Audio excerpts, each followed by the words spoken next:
I'm so sorry. I'm sorry.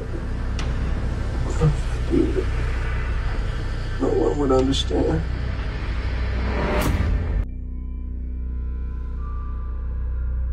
Gregor Green hapisten yeni çıkmış eski bir mahkumdu. 1991 yılında bir cinayet işlemiş ve 25 yıl hapis cezası almıştı. Söylediğine göre çok pişmandı. Hapis süresi boyunca defalarca tahliye talebinde bulunan Gregor defalarca da reddedilmişti. Çünkü şartlı tahliye kurulu onda herhangi bir pişmanlık ibaresi göremiyordu. Fakat o 25 yıl hapis yatmak istemiyordu. Bu yüzden devreye eski bir tanıdığı olan papaz Fred'i soktu. Detroit'te bir papaz ve insan hakları aktivisti olan Fred Harris, Gregor Green'in şartlı tahliyesiyle ilgileniyordu. Birkaç yıl boyunca Gregory'nin serbest kalması için şartlı tahliyeye mektuplar yazdı. Kurulun ona ikinci bir şans vermesi için neredeyse yalvardı. Muhtemelen yıllardır tanıdığı Green ailesinin oğullarına bir iyilik yapmaya çalışıyordu. Kendi ailesine ne büyük bir kötülük yaptığından habersizdi. Papaz Fred'in de desteğiyle mahkum Gregor Green 16 yıllık hapis cezası ardından 2008'de tahliye edildi. Fred Harris'in öngördüğü gibi kilise onu sevgiyle karşıladı. Greg sık sık pazar ayinlerine katıldı. Papaz Fred'in kızı Faith onu kilisede bir dua sırasında gördü. İlk kez 14 yaşındayken yine kilisede tanışmışlardı. Birbirlerini bir daha hiç görmemişlerdi ama Faith onun kim olduğunu unutmamıştı. Artık 2 çocuk sahibi genç bir kadın olarak karşısında duruyordu. Greg'den çok etkilenmişti. Başına gelenleri, hapisten yeni çıktığını biliyordu.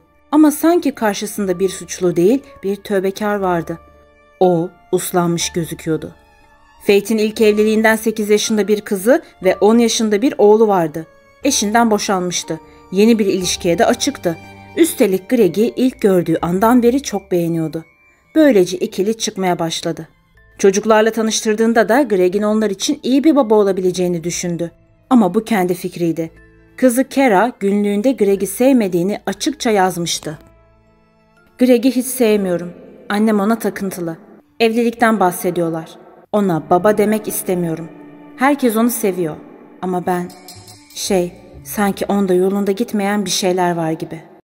Faith'in babası papaz Fred de Greg'le ilgili olumlu düşünüyordu. Kızıyla yakınlaşmasına izin verdi. Faith'in hamile kalması üzerine ikili 2010 yılında evlendi. Başlarda her şey normaldi. 4 kişilik mutlu bir aileydiler. Greg baba olacağı için çok heyecanlıydı. Faith ilk bebeğini doğurdu.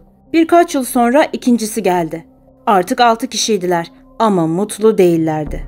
Greg baba olduktan sonra tuhaflaşmış, içine kapanmıştı. Konuşmuyor, Faith onu konuşmaya zorladığındaysa bağırıyordu. Sanki kızlarının doğuşu onda bir şeyi tetiklemiş gibiydi. Ayrıca Faith'in aklında Greg'in hapse girme nedeni hep soru işaretiydi. Suçunun cinayet olduğunu biliyordu ama açıkça ne olduğunu soramıyordu.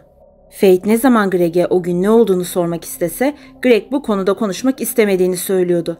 Bir şeyler olmuş, karşılığında hapse girmiş, cezasını çekmiş ve çıkmıştı. Artık iyi bir aile babasıydı ve bu konu 20 küsür sene öncesinde kalmıştı. Fakat Faith'in kocasından şüphelenmeye başlamasıyla Gregor o gün olanları karısına anlatmaya karar verdi. Böylece tekrar bu konu açılmayacaktı. Gregor'ın yıllar önce işlediği cinayetin kurbanı eşiydi.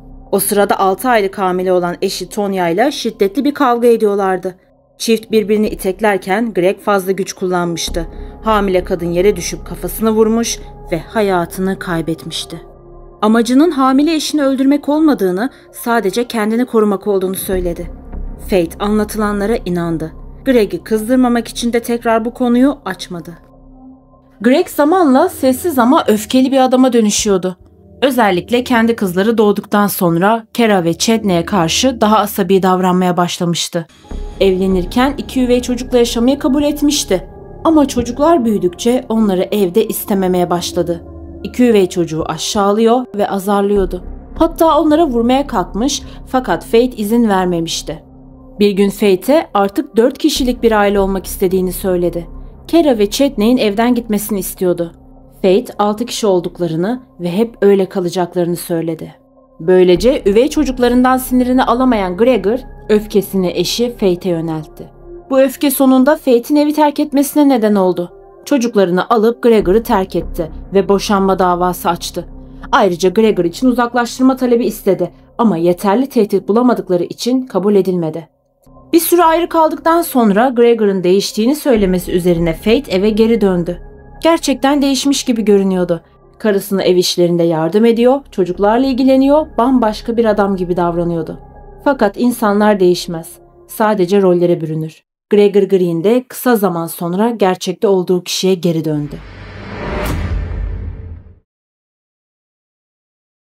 2016'da 21 Eylül gecesi uyumak için yatağa giden Faith, bunun evliliklerinin son gecesi olduğunu bilmiyordu. Herkes uyurken Gregor korkunç planını uygulamaya hazırlanıyordu. Birkaç ay önce Faith ona tekrar boşanma davası açmıştı. Gregor bunun başka bir erkek yüzünden olduğunu düşünüyordu. Eğer öyleyse Faith bunun bedelini en ağır şekilde ödemeliydi. Silahını aldı. Faith'i yataktan zorla kaldırdı. Sonra ellerini plastik kelepçeyle bağlayıp salona götürdü. Çok geçmeden diğer iki kurbanını getirdi. Bunlar Kara ve Chadney'di. Onların da ellerini ayaklarını kabloyla bağlayıp ağızlarını bantladıktan sonra anne ve iki çocuğunu bodrum katına indirdi. Hepsini yere yatırdı. Sonra eline bir bıçak aldı ve Faith'in yüzünde derin bir iz bıraktı. Green'lerin bodrum katından sessiz çığlıklar yükseliyordu. Faith aldığı derin kesikle hızla kan kaybetmeye başlamıştı ki Gregor bir kurşunda bacağına sıktı. Kara ve Chadney annelerini çaresizce işkence uğrarken izlemek zorunda kaldı. Gregor, Faith'in çocuklarına ne kadar düşkün olduğunu biliyordu. Silahını 17 yaşındaki Kara'ya doğrulttu ve kafasına ateş etti. Ardından 19 yaşındaki Chadney'i 3 kurşunla vurdu. Ağlamalar kesilmiş, yerine Faith'in kapalı ağzından çıkamayan feryatları kalmıştı. Gregor Faith'i öldürmedi. Onu bodrum katında çocuklarının cesediyle yalnız bıraktı ve üst kata çıkıp 911'i aradı. Gregory, what's going on? Yes, I killed some people in my family. Tell me what happened. I shot Kara and Chadney. My 2 stepkids, they're both dead. And my wife, thanks to her, I did what I did. She's a piece of work. She kept pushing the issue. Ama henüz Gregor'ın işi bitmemişti. Videonun devamı daha korkunç bir hal alıyor. All right, Mr. Green, do you understand what's going on today? Yes. All right, and can you understand the English language, sir? Yes, sir. And can you hear and understand me, sir? Yes. And how old are you, sir? I'm 50. And how far did you go with your education, sir? 12. And sir, Mr. Green, are you a citizen of the United States? Yes. And do you understand if you had a prior felony, there could be an increase in the maximum sentence? I know this is a settlement agreement, but do you understand that, sir? Yes. Unfortunately, I took the life of Kaylee Green and Corey Green, Chadney and Kara, the stepchildren. He's a felony firearm shot my ex-wife in the foot. Faith acı gerçeği hastanede öğrendi. O gecenin tek kurbanları Kara ve Chadney değildi. Gregor ona hiçbir teselli yolu bırakmamak için tüm çocuklarını öldürmüştü. 4 ve 5 yaşındaki Clive ve Coy'yi yataklarından alıp arabanın arka koltuğuna yatırmış, egzoza bağladığı borunun diğer ucunu araba camından içeri sarkıtmıştı. Babalarına güvenen iki kız çocuğu hiçbir şekilde direnmemiş ve bir süre sonra da uykuya dalmıştı. Çalışan arabadan çıkan egzoz gazı içeriye dolmuş ve kızlar zehirlenerek hayatını kaybetmişti. Gregor onları yataklarına geri taşıdı ve uyur vaziyette bıraktı. You took the life. How did you take their life, sir? I left my 2 girls in the car.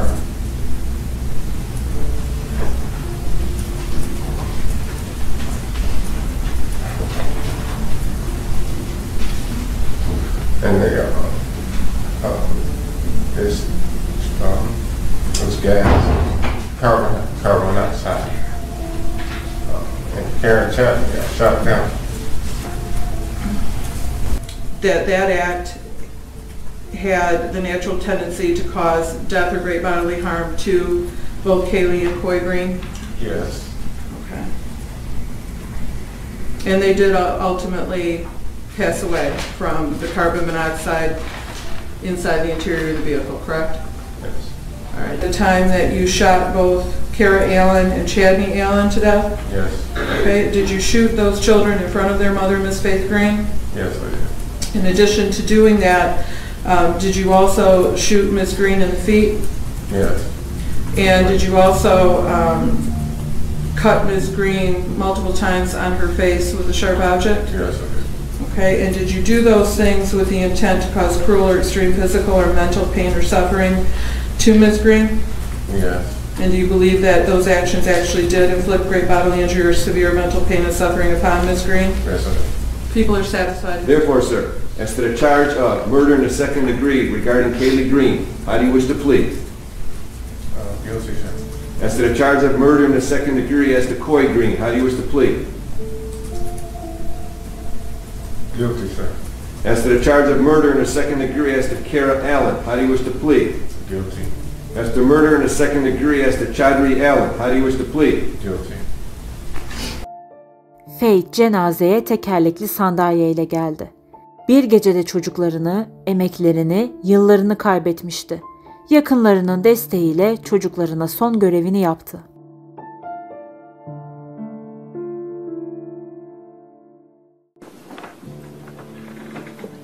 A paternal aunt and one from April Mannion.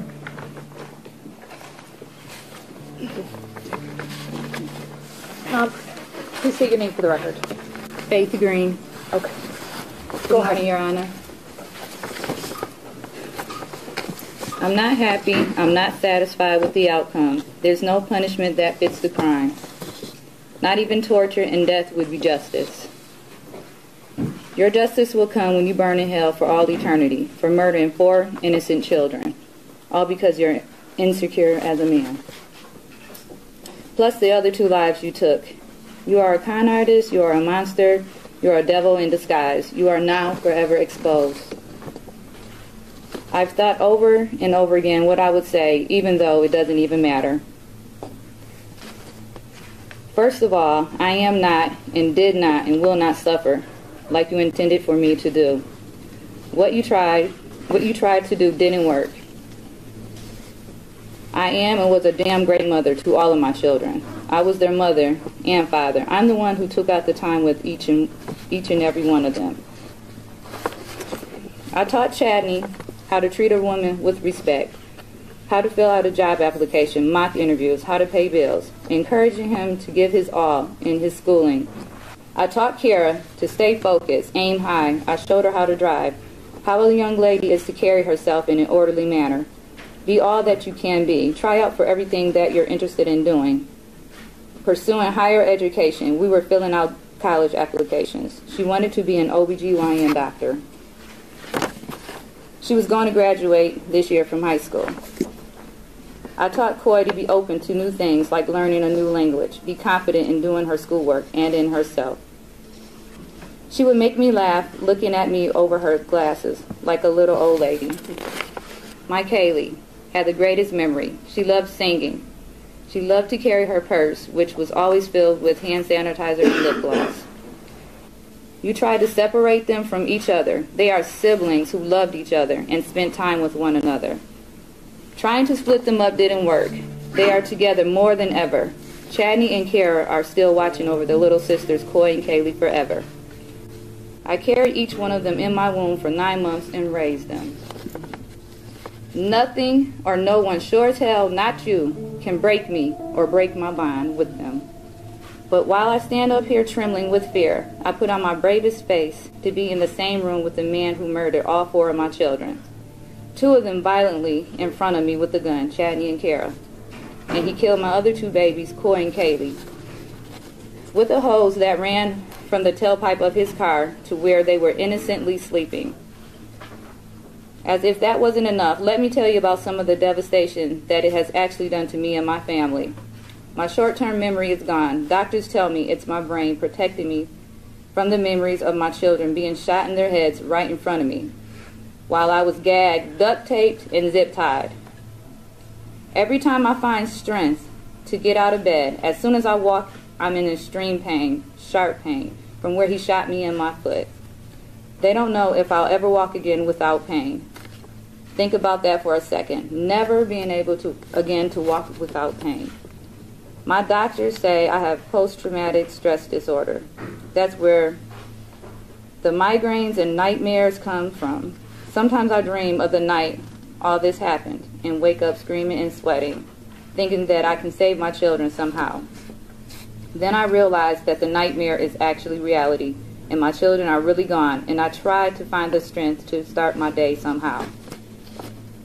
I can still feel the zip ties around my wrist, and it triggers horrible memories of that night. There's times I find myself drifting off into thought and then realize I'm not thinking of anything. I'm empty. Lost. I'm lost, not really knowing what to do with myself, just existing day to day. I miss my children so much that words will never be able to explain. All I ever wanted to be was a mother, a wife, have a happy family, raise my children to be productive members of society, and be happy. The reality I face now is this will never happen for me. Time will never heal this wound. I will always be empty. A part of me will always be missing. If the day ever comes when I do wake up and it's not the first thing that I think about, when I look in the mirror, I will always be reminded by the scars he put on my face, cutting me from my ears to my chin with a razor blade box cutter. The pain on the left side of my face never goes away. He cut me so deep that it severed multiple nerves that may never heal correctly. I lost so much blood. I was in critical condition for days. I should have died. Some days I wish I would have. He has scarred me for life. My whole family is devastated emotionally by what has happened. But it has extremely been hard on my parents. They love their grandchildren with all their hearts. Most days my mother has a hard time getting out of bed and has been in the hospital a few times, but my father is taking it the hardest. He's not the same person he once was. The stress has taken a toll on his health. 2 weeks ago, he was taken to the hospital because he had a stroke. I honestly don't know where to go from here. I'm numb. There's a hole in my heart and soul that can never be repaired. The loss to me is so big that I will never truly recover for the rest of my life. I will be forever in pain and heartbreak. This wound will never heal. This wound will never heal. I would like to thank the court and you, Your Honor, for the time you have allowed me to speak. I would like to thank the prosecutor's office and staff and all the police officers who helped in this case. In closing, I understand the recommendation of the sentence, but I would like to recommend, as a victim myself and the mother of all 4 murdered children, life in prison without the chance of parole. Thank you. Faith Green. Thank you. Mr. Green, is that time and date set for sentencing? Is there anything you'd like to say on your own behalf, sir? I just want to say, well, first of all, congrats, and only he can judge.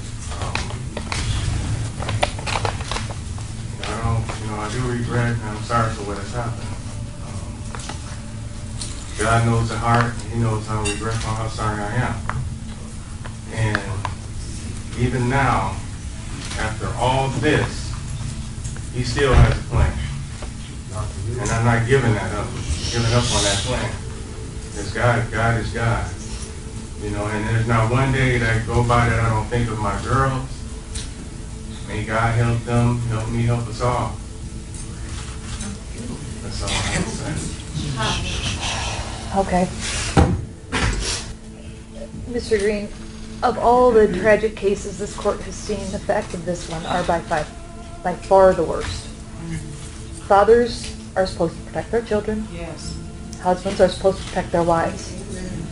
I didn't know how I would sit here this morning and get through listening to Ms. Green testify about what happened in this case, yet I look at you and you appear utterly unmoved by everything that she said. Your actions are inconceivable and beyond understanding.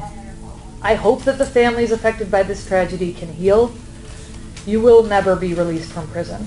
And I'm convinced that you will be incarcerated for the remainder of your life. Thank you! Hold on. You're going to be sentenced to 45 to 100 years in the Michigan Department of Corrections. Since this was a conviction by plea, you can file an application for leave to appeal the conviction and sentence with the Court of Appeals. If you can't afford an attorney, one will be appointed for you, and that request needs to be made within the next 42 days. Thank you. We're done. Bu, Gregor'ın ilk suçu değildi. Yıllar önce ilk eşini öldürdüğü için de hapis yatmıştı. Fate olayı bir kazaymış gibi anlatmıştı. Peki gerçekte ne olmuştu? Gregor 20'li yaşlarının başında Tonya Clayton'la tanışmıştı. İkisi aşık oldu ve evlendiler. Tuhaf olan bu Tonya'nın ikinci evliliğiydi ve ilk evliliğinden çocukları vardı. Gregor üvey çocukları sorun etmedi. Çünkü Tonya şimdi onun çocuğuna hamileydi. Tıpkı Fate gibi. Genç kadın karnı burnunda haftaları sayarken Gregor değişmeye başlamıştı. Belki de gerçekten olduğu kişiye dönüşüyordu. Hamilelikle birlikte ikilinin arası giderek açıldı.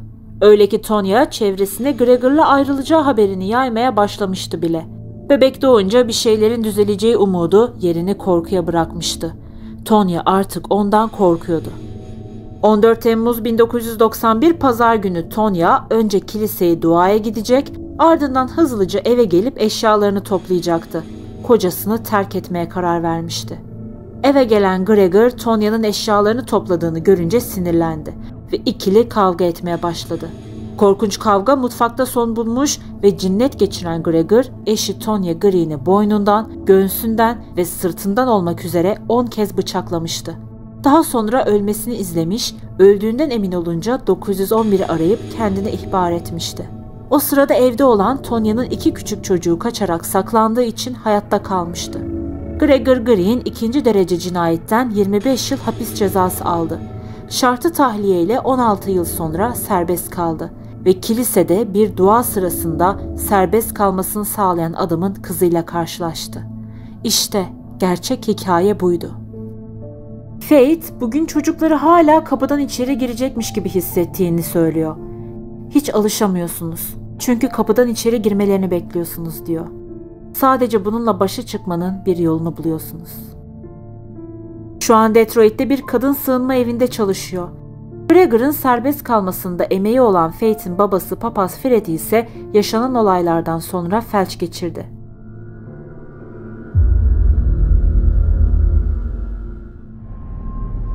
I felt overwhelmed and anger turned into hatred, for her. That's the only thing that had driven me to do what I did. I didn't want to. I tried to fight it. Did you intend on killing Faye? That night? Tonight? Yeah. No. No? Can we ask why? Because I wanted her to see what she did. Okay. And to live with it. It's like I gotta live with it. I can't believe I did this, man, but I knew once I got to a certain point I couldn't turn back. I hooked something to the exhaust. Some sort of like a tube. Yeah, I put it in the window. I left them. I checked on them. I checked on them several times. Did they look like they were sleeping? Yeah. They looked peaceful. I know people are gonna say, well, if you love her, if you love her too, how could you do that? They're going off to heaven. I believe they're going to be with the Lord. I'm so sorry. I'm sorry. No one would understand. What kind of person does that to their own children? Anything we can do for you, Dick? Put me out of my misery.